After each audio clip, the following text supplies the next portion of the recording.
ಏಳು ಮಂಜುನಾಥ ಏಳು ಬೆಳಗಾಯಿತು, ಧರ್ಮದೇವತೆಗಳು ನಿನ್ನ ದರ್ಶನಕ್ಕೆ ಕಾದಿಹರು. ಧರ್ಮದೇವತೆಗಳು ನಿನ್ನ ದರ್ಶನಕ್ಕೆ ಕಾದಿಹರು. ಅಣ್ಣಪ್ಪ ಸ್ವಾಮಿಯೂ ನಿನ್ನ ಆಜ್ಞೆಗೆ ನಿಂತಿಹನು. ಎದ್ದೇಳು ಮಂಜುನಾಥ ಎದ್ದೇಳು.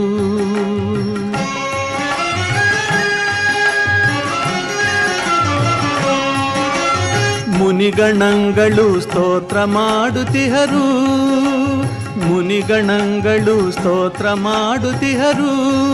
ದೇವಾದಿ ದೇವತೆಗಳು ನಿನ್ನ ದರ್ಶನಕ್ಕೆ ಕಾದಿಹರು. ಎದ್ದೇಳು ಮಂಜುನಾಥ ಎದ್ದೇಳು.